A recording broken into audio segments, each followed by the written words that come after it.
Karnataka CM के नाम पर सस्पेंस बढ़ा, दिल्ली में जमे दोनों दावेदार, आज हो सकता है फैसला। 11 बजे खड़गे के घर पर होगी बैठक। जातीय जनगणना पर सुप्रीम कोर्ट में सुनवाई आज, अंतरिम रोक के खिलाफ बिहार सरकार की याचिका पटना हाईकोर्ट ने लगाई थी रोक।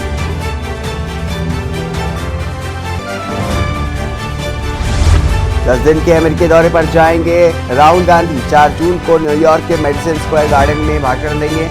राहुल के दौरे पर बीजेपी की नजर। मणिपुर में काबू में हालात, इंटरनेट पर बैन 5 दिन के लिए बढ़ा। बड़ी सभाओं पर प्रतिबंध के साथ कई जिलों में कर्फ्यू जारी।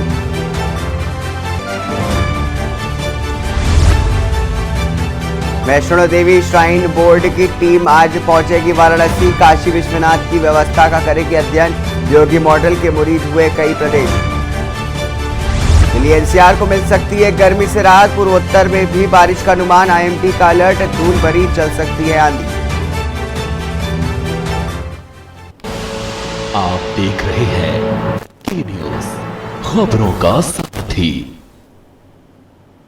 नमस्कार, स्वागत है आपका। आप देख रहे हैं के न्यूज, मैं हूं आपके साथ हारिस। खबर दिल्ली से, जहां पर जंतर मंतर पहलवानों का धरना जारी है। रामलीला मैदान पर धरना देने की तैयारी तेज हो गई है। जंतर मंतर के साथ ही रामलीला मैदान पर धरना देंगे। करीब 24 दिन से धरने पर बैठे पहलवान।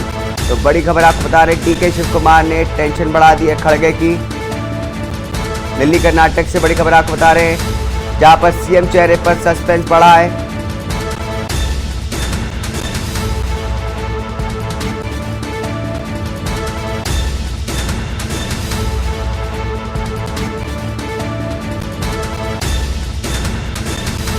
आपको बता दें कि आज जो है 11 बजे दिल्ली में खड़गे के घर पर बैठक होगी कांग्रेस की, जहां पर ये फैसला लिया जाएगा कि अब कर्नाटक का सीएम कौन होगा। डीके शिव कुमार ने हालांकि खड़गे की जो टेंशन है वो काफी बढ़ा दी है।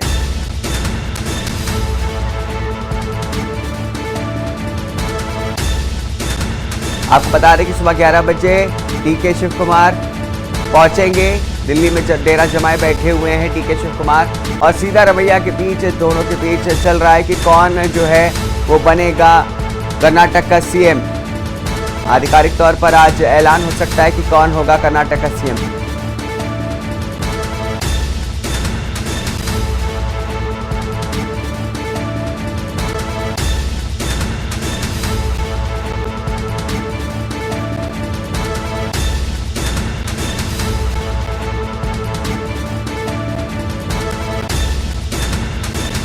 तो आधिकारिक तौर पर हो सकता है ऐलान कौन होगा कर्नाटक का सीएम।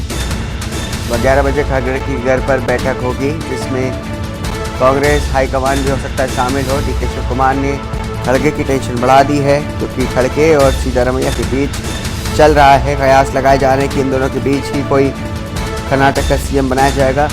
कर्नाटक में कांग्रेस ने बड़ी जीत हासिल की थी, बीजेपी को बड़ी मात दी थी, लेकिन उसके बाद से, जीत के बाद से ये कयास लगाए जा रहे थे कि डीके शिव कुमार, 2 नाम सबसे आगे चल रहे थे, डीके शिव कुमार और सिद्धारमैया का सीएम पद के लिए। लेकिन अभी तक कांग्रेस की तरफ से आधिकारिक तौर पर कुछ नहीं कहा गया है। हालांकि सूत्रों के हवाले से कहा जा रहा था कि सिद्धारमैया को ही कांग्रेस जो है सीएम बनाएगी और डीके शिव कुमार को डिप्टी सीएम से संतुष्ट करेगी। लेकिन अभी भी इस पर कोई आधिकारिक मुहर लग सकती है आज। आपको बता दें कि 11 बजे सुबह आज खड़गे के घर पर बैठक होगी, जिसमें कांग्रेस हाईकमान भी शामिल होगा और ये सामने आ जाएगा कि अब कर्नाटक का सीएम अगला कौन होने वाला है। अभी जो है कर्नाटक के सीएम चेहरे को लेकर के अभी भी सस्पेंस जो है वो बरकरार है और तमाम जो खेमेबाजी हो रही है कांग्रेस में इस समय देखने को मिल रही है। एक बड़ा जो धड़ा है वो सिद्धारमैया के साथ नजर आ रहा है। हालांकि सिद्धारमैया जो है वो काफ़ी सीनियर नेता हैं, उसके पहले भी कर्नाटक की तरफ से वो सीएम पद पर रह चुके हैं।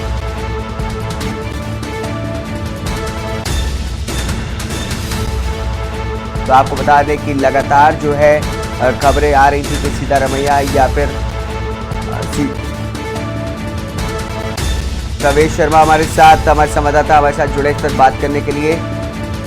प्रवेश, जिस तरीके से लगातार जो कयास लगाए जा रहे थे सिद्धारमैया और डीके लेकर के, अभी तक क्या कुछ जानकारी है, क्या कुछ हो सकता है इस बैठक में?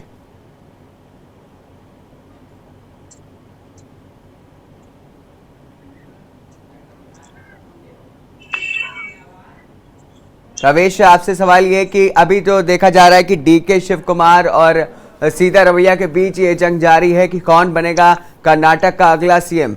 इसको लेकर के कांग्रेस और कांग्रेस हाईकमान जो है वो जद्दोजहद में जुटा हुआ है। कौन होगा कर्नाटक का अगला सीएम? हेलो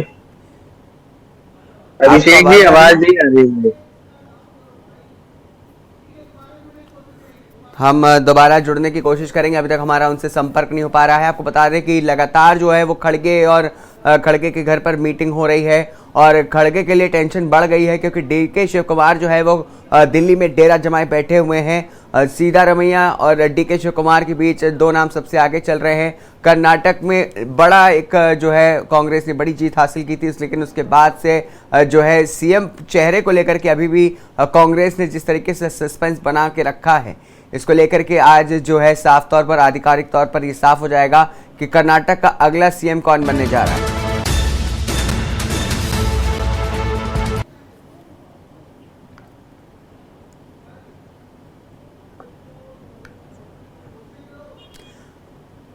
प्रवेश शर्मा हमारे संवाददाता हमारे साथ जुड़े हैं। प्रवेश, जिस तरीके से लगातार कहा जा रहा था कि डीके शिव कुमार और सिद्धारमैया पर बीच में जंग जारी कि कौन होगा अगला मुख्यमंत्री कर्नाटक का, क्या कुछ खबर है इसको लेकर के?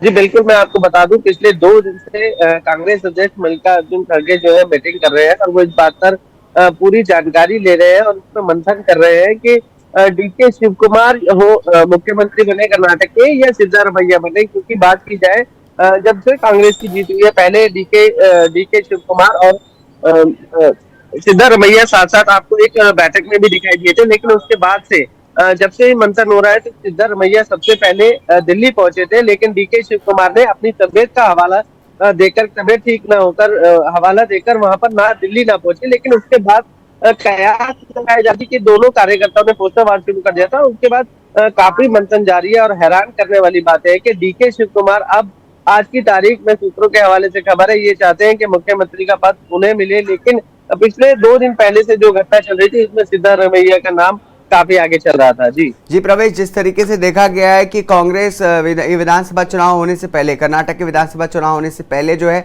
सिद्धारमैया और डीके शिव कुमार के बीच सब कुछ खेमेबाजी की बात सामने आती थी, लेकिन चुनाव के वक्त ये दोनों एक साथ खड़े हो गए थे। तो अब जो भी सीएम बनेगा, क्या फिर से वो टूट देख सकती है कांग्रेस में?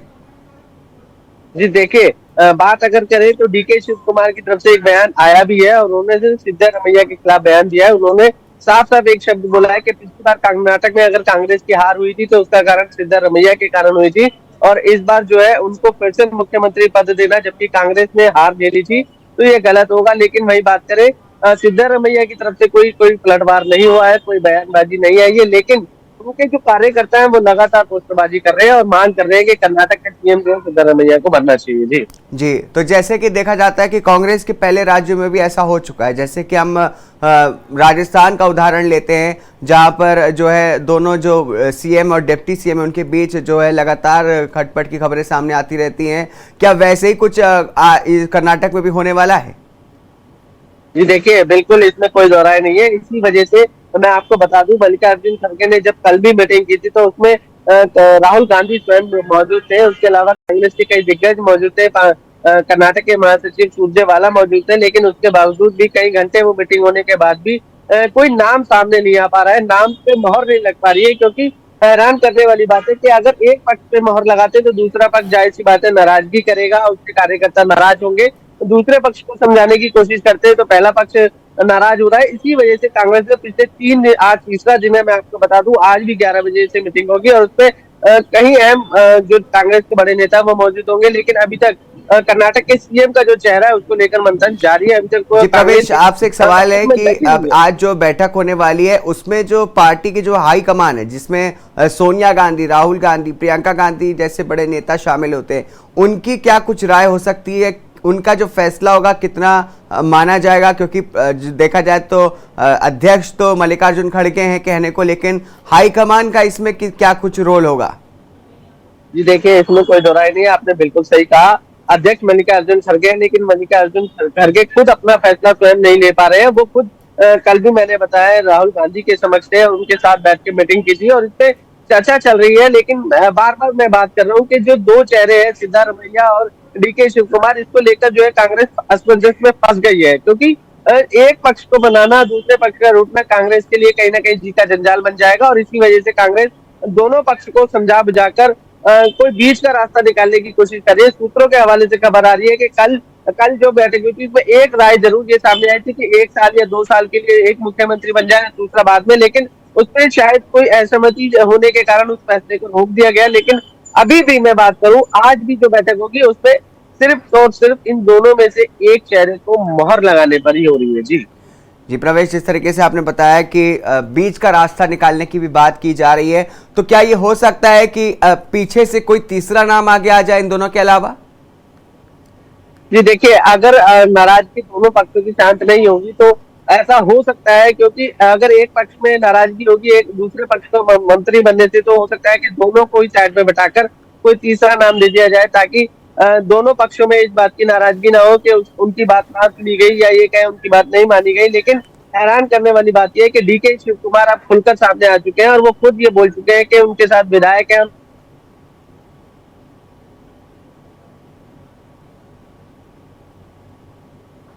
प्रवेश से हमारा संपर्क अभी शायद टूट गया है, हम फिर से जुड़ेंगे प्रवेश के साथ।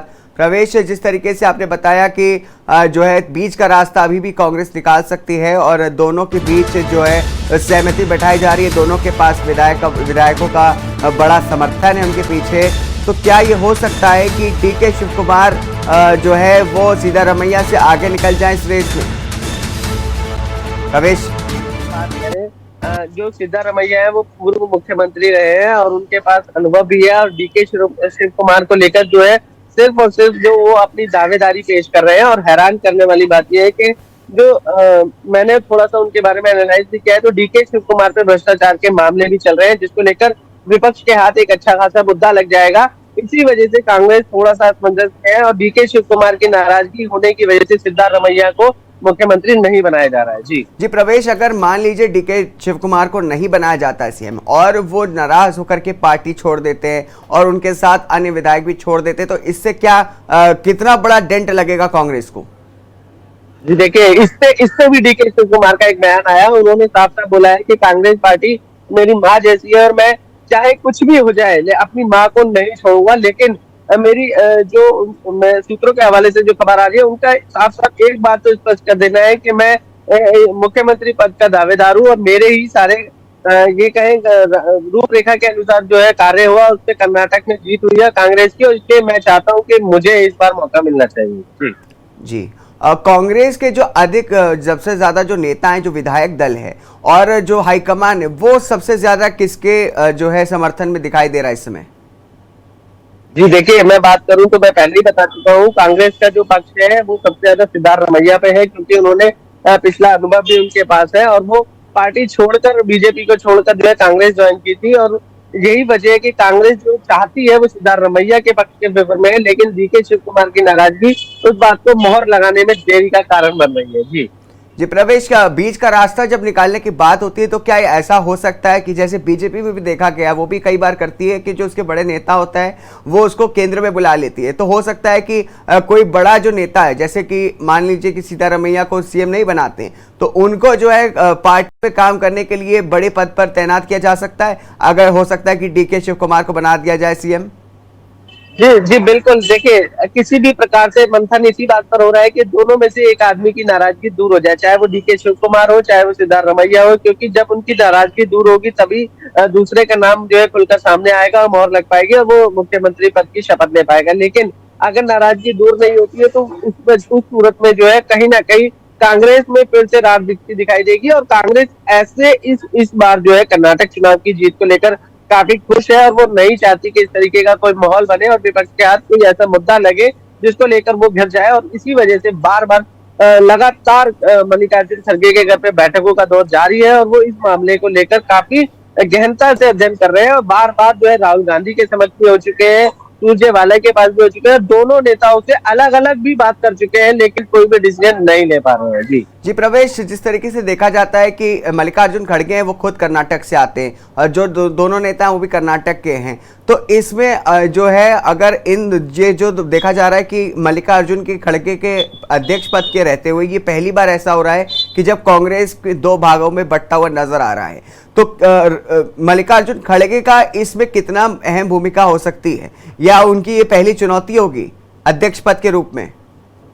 जी देखिए, बिल्कुल मैं आपको बता दूं, मल्लिकार्जुन जब कांग्रेस के अध्यक्ष बने थे तो उनके पास काफी अनुभव था और वो अपने अनुभव के कारण ही जो है इसमें जो है ज्वाइन हुए थे। और उनका जो अनुभव है, उनके अनुभव के तौर पर ही कांग्रेस ने उनको सीनियर नेता जानते हुए उनको जो है इस पद में रखा था। और वो इस पद की जो है गरिमा को देखते हुए जो है इसी पूरे अध्ययन में लगे हुए हैं कि किसी भी प्रकार से जो है सबसे पहले जो कर्नाटक जो बड़ा राज्य है, 224 सीटें हैं विधानसभा की और वो जीत कर कांग्रेस आई है, तो वहां पर शांतिपूर्ण तरीके से जो है सबसे पहले मुख्यमंत्री पद का नाम घोषित हो जाए और उसके बाद उस मुख्यमंत्री पद की शपथ ग्रहण हो जाए, ताकि कांग्रेस को ऑक्सीजन मिले और वो अपने अन्य राज्यों में जो है अपना कार्यभार शुरू करे। जी प्रवेश, जिस तरीके से आपने बताया कि अहम भूमिका रहने वाली है मल्लिकार्जुन खड़गे की, तो क्या ये फैसला आज आ सकता है या इसके बाद भी कोई अटकलें लगाई जाएंगी या आज फुल एंड फाइनल फैसला आ जाएगा?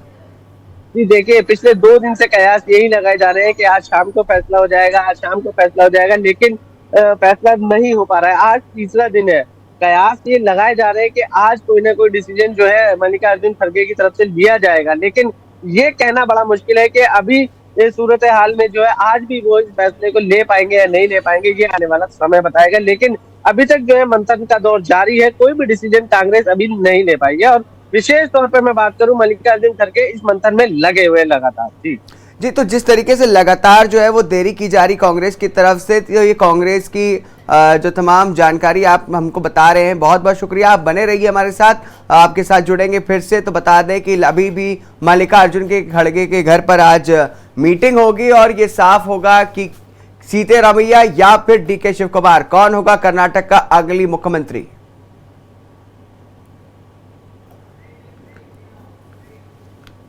इस बीच रुकेंगे छोटे से ब्रेक के लिए, ब्रेक के बाद जल्द हाजिर होंगे। आप देख रहे हैं के न्यूज, खबरों का सारथी। ब्रेक के बाद स्वागत है आपका। बड़ी खबर आपको बता दें दिल्ली से, जहां पर जंतर मंतर पहलवानों का धरना जारी है। रामलीला मैदान पर धरना देने की तैयारी तेज हो रही है। जंतर मंतर पर अभी भी जो है पहलवानों का धरना प्रदर्शन जारी है। इसके बाद रामलीला मैदान पर भी धरना देने की तैयारी तेज हो रही है। जंतर मंतर के साथ ही रामलीला मैदान पर भी धरना देंगे पहलवान।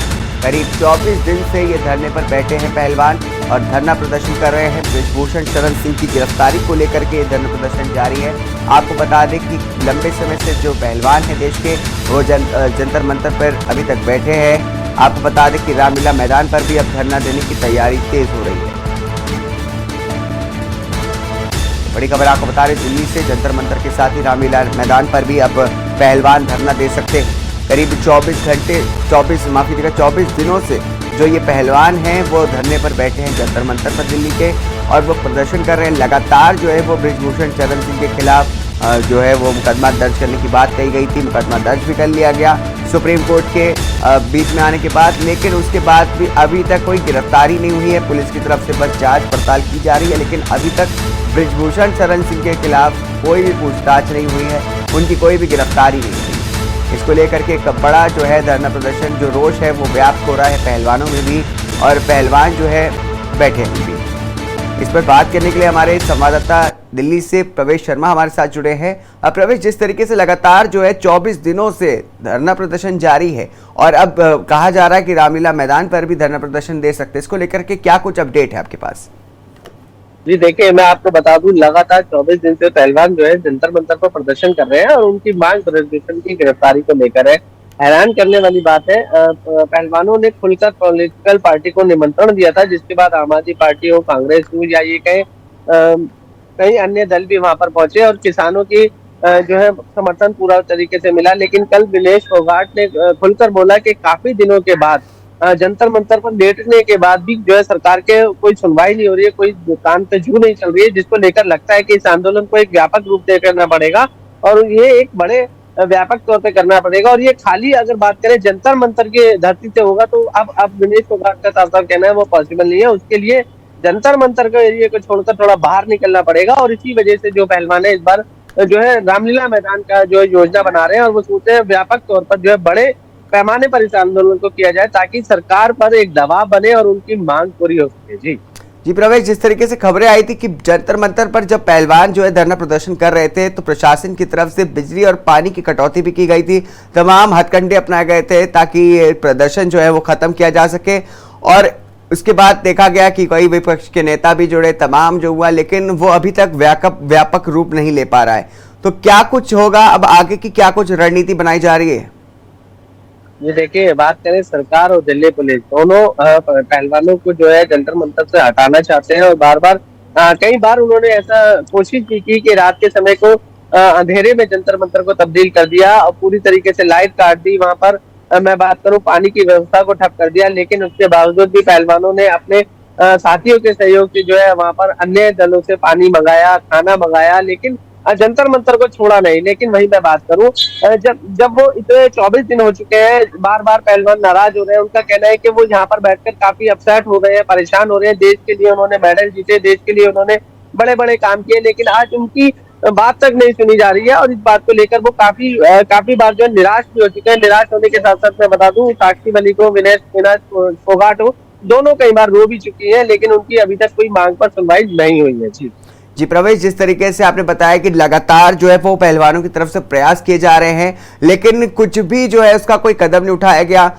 अभी तक ब्रिजभूषण शरण सिंह के खिलाफ कोई गिरफ्तारी नहीं हुई, उनसे अभी तक कोई पूछताछ नहीं हुई। क्या कुछ कहा जा सकता है कि आगे कुछ इसके बाद भी कुछ होगा? कोई उम्मीद दिखाई दे रही है पहलवानों के लिए? जी, सबसे पहले तो मैं आपको बता दूं कि ब्रिजभूषण से पूछताछ हो चुकी है। ब्रिजभूषण से पूछताछ के बाद ही उनके पद को जो है आधिकारिक तौर पे उनको पद से हटा दिया गया है। और लेकिन जो पहलवानों की मांग है वो पूछताछ नहीं है या उनको पद से हटाना नहीं है। उनकी सीधी सीधी मांग है कि उनको गिरफ्तार किया जाए, जेल में डाला जाए। दूसरी बात मैं बता दूं कि पहलवान बार बार एक ही बात पर इसलिए अड़े हुए हैं क्योंकि उनको ऐसा लगता है कि कहीं ना कहीं ब्रिजभूषण जो है अपना बीजेपी में भी दबदबा रखते हैं, उसके साथ साथ दबंग नेता है, तो कोई भी कार्य को प्रभावित कर सकते हैं और उनकी जांच जो है निष्पक्ष नहीं हो सकती है। इस वजह से सबसे पहले उनकी मांग ये है कि उनको जेल में डाला जाए ताकि जो पूरी प्रक्रिया है, जांच प्रक्रिया है, वो पूरा सरल रूप से चल सके और जो न्यायपूर्वक बात करें, जो न्याय के लिए बात की जाए, वो पूरा सही पूर्ण तरीके से मिल सके। जी प्रवेश, जिस तरीके से जंतर मंतर पर लंबे समय से जो पहलवान है वो प्रदर्शन कर रहे हैं, लेकिन इसमें आम जनता का कितना समर्थन उनको मिल रहा है? जी देखिए, कल ही विनेश फोगाट ने जो है ट्वीट करके बताया था कि 2 महिलाएं जो है 3 बच्चों के साथ वहां पर पहुंची है, 3 बच्चों को लेकर जंतर मंतर पर बैठी है। और उन्होंने एक बात तो साफ साफ बोली थी कि जब तक देश की जनता का प्यार हमें नहीं मिलेगा तब तक ये जंग जीतना नामुमकिन है। और इसी वजह से पॉलिटिकल पार्टी के साथ साथ उन्होंने देश की जनता से भी आह्वान किया था। और वो कई बार उन्होंने जो है कैंडल मार्च भी निकाले और उन्होंने ये आह्वान किया था कि ये कैंडल मार्च केवल और केवल जंतर मंतर पर नहीं निकलना चाहिए, इसके साथ साथ ये जो पूरा कैंडल मार्च है पूरे देश में निकलना चाहिए ताकि ब्रिजभूषण सिंह की गिरफ्तारी हो सके। और हैरान करने वाली बात यह है कि अभी तक पहलवानों की सिर्फ और सिर्फ FIR सुप्रीम कोर्ट के द्वारा दर्ज हुई और दिल्ली पुलिस ने दबाव में आकर पूछताछ की। इसके अलावा गिरफ्तारी की बात करें तो वो नहीं हुई है। जी प्रवेश, अगर ये जंतर मंतर से जो पहलवान है, ये जो प्रदर्शन हो रहा है, ये निकल करके जब रामलीला मैदान पर जाएगा तो क्या कितना बड़ा प्रभाव देखने को मिलेगा इसका? जी बिल्कुल, मैं आपको बता दूं, दिल्ली का रामलीला मैदान कई ऐतिहासिक आंदोलनों का गवाह बन चुका है और गवाही दे रहा है कि वहां से जो भी आंदोलन निकले हैं वो बड़े व्यापक और बड़े तौर पर निकले हैं। पहलवान जो है सिर्फ और सिर्फ मैं आपको बता दूं, जब से किसानों का समर्थन मिला है तो वहां पर अच्छी खासी भीड़ भी दिखाई देने लगी है। और पहलवानों को एक बात का अंदेशा हो चुका है कि कहीं ना कहीं देश की जनता और किसान के साथ अन्य जो पार्टी दल आए तो उनको जो है उनकी बातें मनवाने के लिए, दबाव बनाने के लिए उनका सहयोग मिल जाएगा तो रामलीला मैदान पर बड़े तौर पर, व्यापक तौर पर आंदोलन होगा। उसके बाद कहीं ना कहीं सरकार दबाव में आकर ये फैसला लेगी और ब्रिजभूषण सिंह की गिरफ्तारी होगी। जी प्रवेश, जिस तरीके से आपने बताया कि किसान के कई सारे जो दल है, किसान आंदोलन की तरह जो किसान आंदोलन में शामिल हुए थे, वही किसान और वही जो दल हैं वो अब पहलवानों के साथ जुड़ते हुए नजर आ रहे हैं। तो क्या ये कहा जा सकता है कि किसान आंदोलन के बाद ये पहलवानों का आंदोलन सबसे बड़ा हो जाएगा? जी देखिए, जैसे ही वो ये नई दिल्ली रामलीला मैदान में पहुंचेगा आंदोलन, तो जाहिर सी बात है कि वो रामलीला मैदान जंतर मंतर के स्पेस की बात करें तो जंतर मंतर एक सर्कल में है, छोटा सा है, लेकिन रामलीला मैदान में एक साथ हजारों लोगों की संख्या में वहां पर पहुंच सकते हैं और जिसके बाद ये आंदोलन बड़ा व्यापक रूप ले सकता है। और वहां पर सरकार और दिल्ली पुलिस के लिए सुरक्षा की बात करें, यातायात की व्यवस्था की बात करें, उसको लेकर कहीं ना कहीं सरदर्द हो जाएगा। और जब ये व्यापक आंदोलन बड़े रूप में होगा तो वहां पर कई सारी चीजों को लेकर जब किसान धरने पर बैठेंगे, पहलवान वहां पर बैठेंगे, तो वो बात उनकी सुरक्षा पर भी आती है। और हमने कई बार ऐसा देखा भी है आंदोलनों में कि कई बार कोई ना कोई ऐसा असामाजिक तत्व भी घुस जाता है जो आंदोलन को कहीं ना कहीं भ्रमित करने की कोशिश करता है और उससे कहीं ना कहीं पहलवानों को भी नुकसान हो सकता है। लेकिन जब ये व्यापक तौर पर पहुंचेगा तो सरकार के लिए ये बहुत बड़ा सरदर्द जरूर बनेगा। जी प्रवेश, बहुत बहुत शुक्रिया तमाम जानकारी हमारे साथ साझा करने के लिए। तो जिस तरीके से आपने बताया कि जो है ये बहुत बड़ा आंदोलन बनता हुआ नजर आ रहा है, लगातार जो है वो पहलवान जो है वो धरने पर बैठे हैं जंतर मंतर पर, और अब दिल्ली के रामलीला मैदान पर भी तैयारी तेज हो रही है कि वहां पर भी धरना प्रदर्शन होगा। तो देखने वाली बात होगी कि किस तरीके से प्रदर्शन चलता है और इसके बाद क्या कुछ कार्रवाई हो सकती, क्या कुछ बड़ा एक्शन लिया जाएगा ब्रिजभूषण शरण सिंह के खिलाफ।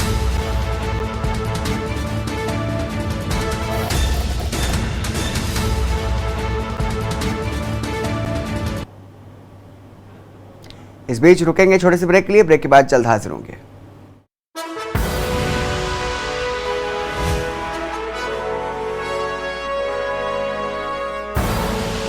आप देख रहे हैं के न्यूज, खबरों का सारथी। के बाद स्वागत है आपका। दिल्ली से खबर आपको बता दें, प्रधानमंत्री नरेंद्र मोदी जापान का दौरे करने पर हैं। आपको बता दें कि 19 से 21 मई तक जापान दौरे पर जाएंगे PM Modi. PM Kishida Fumio के आमंत्रण पर हिरोशिमा जाएंगे पीएम मोदी। बताया जा रहा है कि G7 देशों के प्रमुखों के साथ हिस्सा लेंगे। आपको बता दें कि पीएम किशिदा फुमियो के आमंत्रण पर हिरोशिमा जाएंगे पीएम मोदी। G7 देशों के प्रमुखों की बैठक में हिस्सा लेंगे पीएम मोदी। दिल्ली से खबर है, प्रधानमंत्री नरेंद्र मोदी जब करेंगे जापान का दौरा। 19 से 21 मई तक जापान दौरे पर जाएंगे PM Modi. PM Kishida Fumio के आमंत्रण पर हिरोशिमा जाएंगे पीएम मोदी। G7 देशों के प्रमुखों की बैठक में हिस्सा लेंगे पीएम मोदी। दिल्ली से खबर आपको बता रहे, प्रधानमंत्री नरेंद्र मोदी जो है वो जापान दौरे पर जाने वाले हैं। 19 से 21 मई तक जापान दौरे पर जाएंगे पीएम मोदी। इस दौरान वो G7 की बैठक में हिस्सा भी लेंगे। पीएम किशिदा फुमियो के आमंत्रण पर हिरोशिमा जाएंगे पीएम मोदी। इस दौरान वो G7 देशों के प्रमुखों की बैठक में हिस्सा भी लेंगे। दिल्ली से खबर आपको बता रहे हैं, प्रधानमंत्री नरेंद्र मोदी जापान दौरे पर जाएंगे। 19 से 21 मई तक जापान दौरे पर जाएंगे PM Modi. PM Kishida Fumio के आमंत्रण पर हिरोशिमा जाएंगे पीएम मोदी। G7 देशों के प्रमुखों की बैठक में हिस्सा भी लेंगे पीएम मोदी। दिल्ली से खबर आपको बता रहे, प्रधानमंत्री जल्दी जापान दौरे पर जाने वाले हैं। बताया जा रहा है कि 19 से 21 मई तक जापान दौरे पर रहेंगे पीएम मोदी। दौरान प्रधानमंत्री किशिदा फुमियो के आमंत्रण पर ही हिरोशिमा जाएंगे। G7 देशों के प्रमुखों की बैठक में भी हिस्सा लेंगे।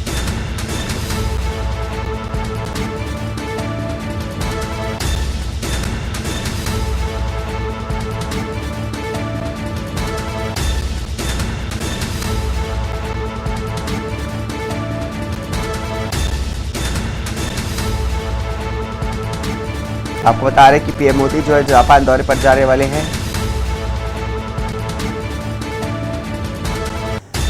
दिल्ली से खबर आपको बता रहे, प्रधानमंत्री नरेंद्र मोदी जो है वो जापान दौरे पर जाने वाले हैं। 21 मई तक 19 से 21 मई तक पीएम मोदी जापान दौरे पर रहेंगे। पीएम किशिदा फुमियो के आमंत्रण पर हिरोशिमा भी जाएंगे पीएम मोदी। इस दौरान G7 देशों के प्रमुखों की बैठक में हिस्सा भी लेंगे पीएम मोदी।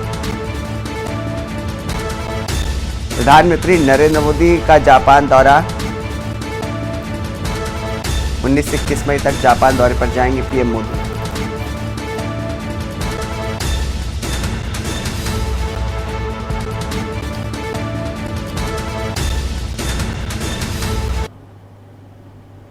दिल्ली से एक और बड़ी खबर आपको बता दें, जातीय जनगणना पर सुप्रीम कोर्ट में सुनवाई होगी आज। अंतरिम रोक के खिलाफ बिहार सरकार की याचिका है। पटना हाई कोर्ट ने जातीय जनगणना पर रोक लगाई थी। रोक के खिलाफ सुप्रीम कोर्ट में दायर की गई है याचिका, जिस पर आज फैसला आ सकता है सुप्रीम कोर्ट की तरफ से। तो बड़ी खबर आपको बता रहे हैं दिल्ली से, जिस पर जातीय जनगणना पर लेकर के बड़ा फैसला आ सकता है सुप्रीम कोर्ट की तरफ से। आपको बता दें कि रोक के खिलाफ सुप्रीम कोर्ट में दायर की गई थी याचिका बिहार सरकार की तरफ से। दिल्ली में बड़ी खबर आपको बता रहे हैं, जातीय जनगणना पर सुप्रीम कोर्ट में आज सुनवाई होगी। अंतरिम रोक के खिलाफ जो है बिहार सरकार की ये याचिका है। पटना हाईकोर्ट ने जातीय जनगणना पर रोक लगाई थी। इस रोक के खिलाफ सुप्रीम कोर्ट में दायर की गई है याचिका। तो दिल्ली से खबर आपको बता रहे हैं, जहां पर जातीय जनगणना पर सुप्रीम कोर्ट में आज सुनवाई होगी। अंतरिम रोक के खिलाफ बिहार सरकार की ये याचिका है।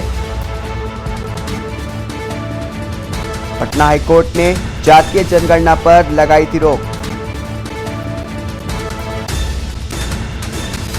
रोक के खिलाफ सुप्रीम कोर्ट में दायर की गई थी याचिका। जातीय जनगणना पर आज सुनवाई हो सकती सुप्रीम कोर्ट में। अंतरिम रोक के खिलाफ बिहार सरकार की याचिका है। पटना हाईकोर्ट ने जातीय जनगणना पर रोक लगाई थी। रोक के खिलाफ सुप्रीम कोर्ट में दायर की गई याचिका।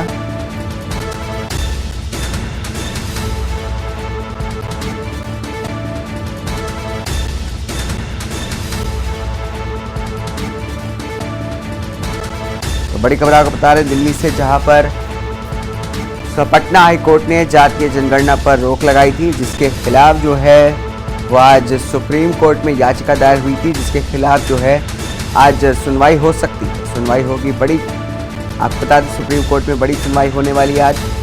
बिहार में काफ़ी दिनों से जो है जातीय जनगणना की राजनीति चल रही है। काफ़ी दिनों से काफ़ी समय से जो है जो तमाम पार्टियां थी वो जातीय जनगणना की मांग कर रहे थे, जिसके खिलाफ जो है पटना हाईकोर्ट ने रोक लगा दी थी। इसी रोक के खिलाफ जो है सुप्रीम कोर्ट में याचिका दायर की गई थी। अंतिम रोक के बाद जो है आज इस मामले में सुनवाई हो सकती सुप्रीम कोर्ट में। आपको बता दें ये बेहद ही अहम सुनवाई होने वाली है, क्योंकि इससे जो है बिहार की राजनीति पर काफी बड़ा असर पड़ सकता है। रोक के खिलाफ सुप्रीम कोर्ट में दायर की गई थी याचिका। जातीय जनगणना पर सुप्रीम कोर्ट में आज सुनवाई होने वाली है।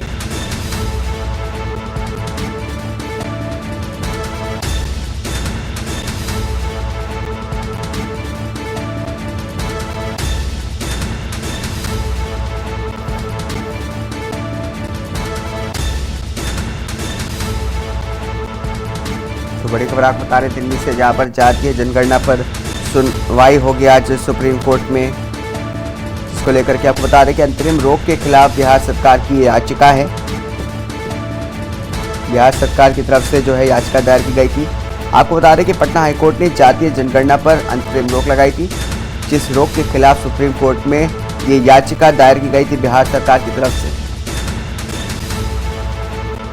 जिस पर आज जो है सुप्रीम कोर्ट में सुनवाई होगी। अंतरिम रोक के खिलाफ बिहार सरकार की याचिका है।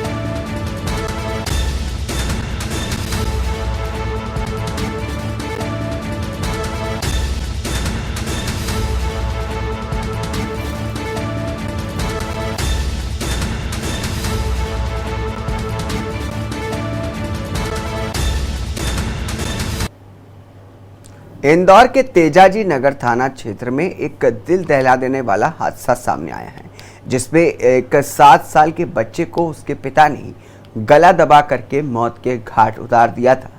पूरे मामले में पुलिस ने सक्रियता से लगा करके आरोपी को देर रात मोड़ा टक्का स्थित एक ढाबे से गिरफ्तार कर लिया गया।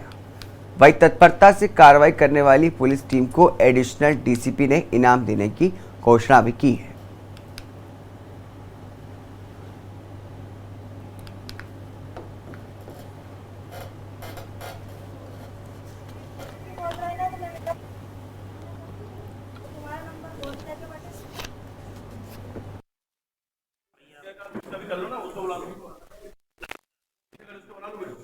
आजाद नौल का बात यार यही है।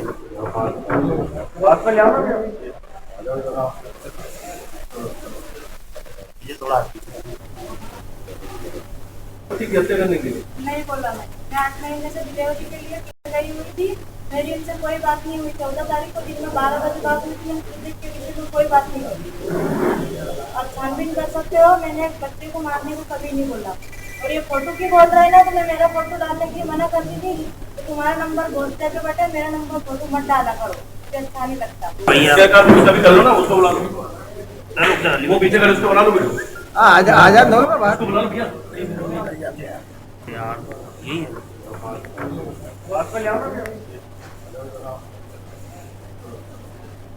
ये थोड़ा नहीं बोला मैं 8 महीने से डिलीवरी के लिए पियर गई हुई थी। मेरी इनसे कोई बात नहीं हुई। 14 तारीख को दिन में 12 बजे बात हुई थी। एक बहुत ही दुर्भाग्यपूर्ण और निर्मम हत्याकांड हुआ था। बालक थी और उसको उसके पिता के द्वारा ही हत्या कारित की गई। 15 तारीख को सुबह सूचना प्राप्त हुई बालक के दादा दादी की तरफ से इस तरीके का घटनाक्रम हुआ है। पूरे प्रयास करके वो उसको सर्वप्रथम हॉस्पिटल ले गए थे। हॉस्पिटल में ब्रॉड डेड रहे, मृत घोषित किया गया। उसको वो थाने लेकर आए। पूरा घटनाक्रम उनके द्वारा बताया गया। तत्काल ही वरिष्ठ अधिकारी, थाना प्रभारी, एसीपी मैं मौके पे पहुंचे। मौके पर पूरी वस्तु स्थिति का अवलोकन किया गया। वहीं रतलाम में चरित्र शंका में एक व्यक्ति ने अपनी पत्नी की बड़ी बेरहमी और वहशीपन से हत्या कर दी। उसने धारदार हथियारों से अपनी पत्नी के निजी अंगों को काट डाला। पत्नी की हत्या के बाद पति ने भी फांसी लगा करके आत्महत्या कर ली। पुलिस ने दोनों के शव पोस्टमार्टम के बाद परिजनों को सौंप दिए। आलोट तहसील के गांव तलोद का खेड़ा के निवासी बालू सिंह पिता राजपूत के घर का दरवाजा सुबह देर तक नहीं खुलने पर लोगों को कुछ शंका हुई। गांव के सरपंच सुरेश पोरवाल ने इसकी सूचना आलोट पुलिस को दी। मौके पर आलोट पुलिस ने घर का दरवाजा खुलवाया।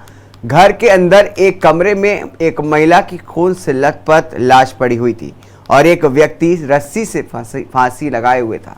आलोट पुलिस ने एफएसएल अधिकारी को सूचना दी इसकी। पुलिस को कमरे के अंदर से एक मोबाइल फोन, एक डायरी, खून से सनी एक कुल्हाड़ी, फरसा दराता मिले।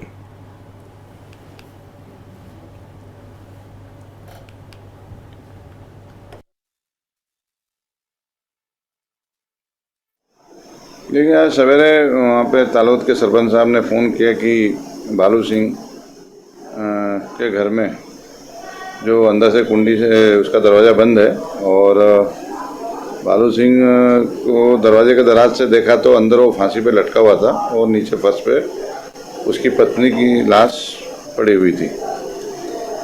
इस सूचना पे हम लोग मैं पुलिस बल के वहाँ पे पहुँचा और जा कर के देखा तो दरवाज़ा अंदर से वास्तव में बंद था और बाहर वो मृतक के चप्पल पड़े हुए थे। घटना में उपयोग किए हुए जो हथियार थे, कुल्हाड़ी, फरसे, डंडे आदि सब वो रक्त रंजित पड़े हुए थे और उनको पीएम कराने के लिए हॉस्पिटल भेजा और दोनों शव का पीएम कराया है। रुकेंगे एक छोटे से ब्रेक के लिए। ब्रेक के बाद जल्द हाजिर होंगे। आप देख रहे हैं के न्यूज, खबरों का सार। ब्रेक के बाद स्वागत है आपका। खबर बेमेतरा जिले के ग्राम ढोलिया से, जहां पर चोर भट्टी से ग्राम लोलेसरा तक नेशनल हाईवे 30 बाईपास का निर्माण किया जा रहा है, जिसके निर्माण के लिए ग्राम ढोलिया के किसानों का जमीन अधिग्रहण किया गया, लेकिन किसानों को अब तक मुआवजा की राशि नहीं मिल पाई है, जिससे किसान खासे परेशान हैं और मुआवजे की मांग को लेकर के किसान कलेक्ट्रेट पहुंचे, जहां पर कलेक्ट्रेट से मुलाकात करके जल्द से जल्द मुआवजा दिलाने की गुहार लगाई। वहीं किसानों ने बताया कि सड़क निर्माण के लिए ज़मीन अधिग्रहण किए 4 साल बीत गए हैं, लेकिन उन्हें अभी तक मुआवजा की राशि नहीं प्राप्त हुई है। वहीं किसान लगातार 4 साल से मुआवजे की मांग को लेकर के दफ्तरों के चक्कर काटने को मजबूर हैं, लेकिन जिम्मेदार विभाग के कान में जूं तक नहीं रेंग रही है। अब सड़क निर्माण अंतिम चरण में है, लेकिन किसानों के हाथ अभी खाली हैं और मुआवजे की मांग को लेकर के दर दर की ठोकरें खाने को मजबूर हैं। वो इस पूरे मामले में अपर कलेक्टर अनिल वाजपेयी ने बेमेतरा एसडीएम को निर्देश करने की बात कही है।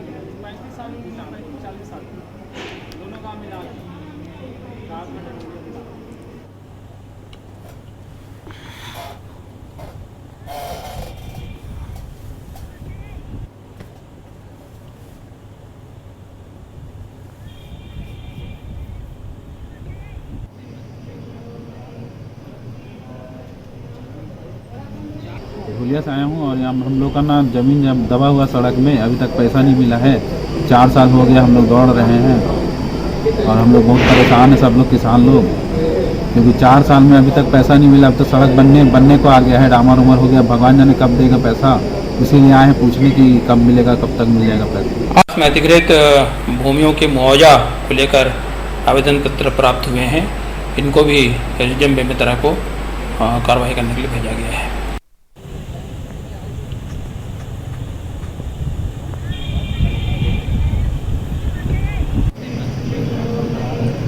बता दें कि खबर बेमेतरा ज़िले से आ रही, जहां पर ढोलिया से बता दें कि किसानों को अभी तक जो है वो जो सड़क का मुआवजा था, उनकी जो ज़मीन अधिग्रहण की गई थी उसका मुआवजा अभी तक नहीं मिला है और किसान जो हैं वो अधिकारियों के दफ्तर के चक्कर काटने को मजबूर नज़र आ रहे हैं। अभी तक उनकी कोई सुनवाई नहीं हुई है। 4 साल से वो अभी तक चक्कर ही काट रहे हैं। सड़क बन करके तैयार है, लेकिन उनका जो मुआवजा है, वो राशि जो है मुआवजे की, वो अभी तक उनको प्राप्त नहीं हुई है।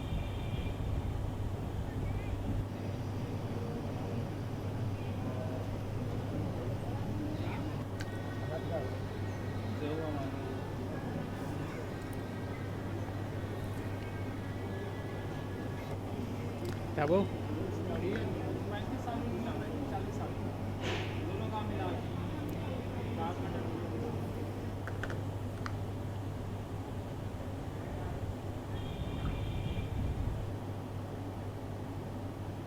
अगली खबर भी बेमेतरा जिले के ग्राम ढोलिया से ही है, जहां पर चोरभट्टी से ग्राम लोलेसेरा तक नेशनल हाईवे 30 का बाईपास निर्माण किया जा रहा है, जिसके निर्माण के लिए ग्राम ढोलिया के किसानों का जमीन अधिग्रहण किया गया है, लेकिन किसानों को अब तक मुआवजे की राशि नहीं मिल पाई है, जिससे किसान खासे परेशान हैं और मुआवजे की मांग को लेकर के किसान कलेक्ट्रेट पहुंचे, जहां कलेक्टर से मुलाकात करके जल्द से जल्द मुआवजा दिलाने की गुहार लगाई गई है।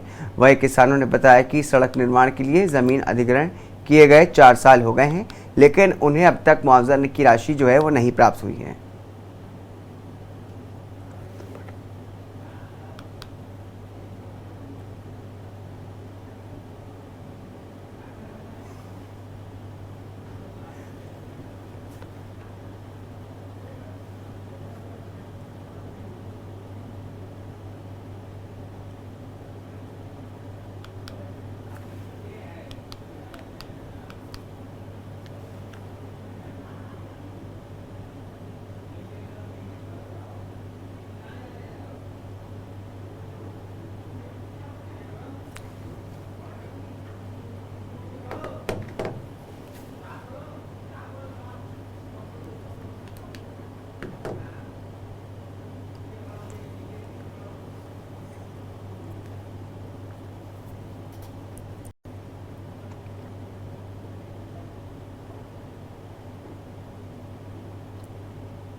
इसी बीच बरेली से बड़ी खबर सामने आ रही है, जहां पर 27 करोड़ की जो जमीन है वो कब्जा मुक्त हुई है।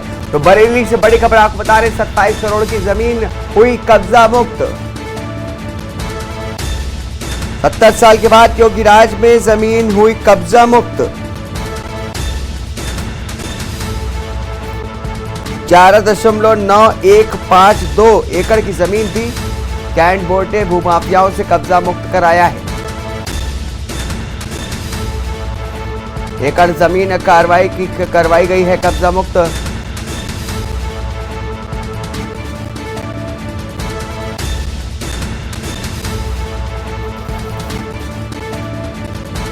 खाली कराई गई जमीन का कराया गया है सीमांकन।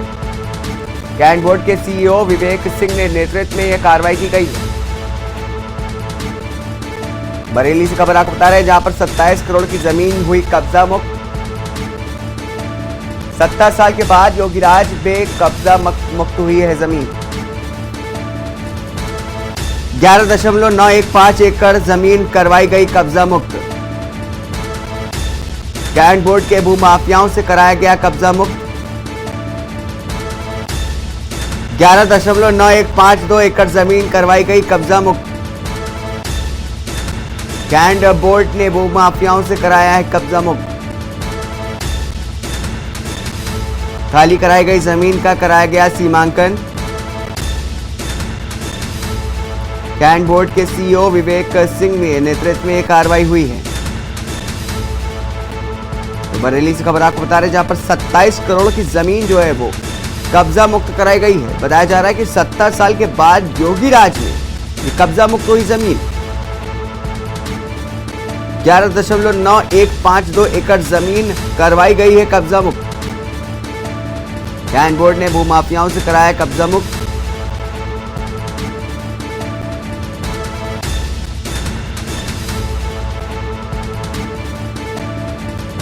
कैंट बोर्ड ने भूमाफियाओं से कराया कब्जा मुक्त।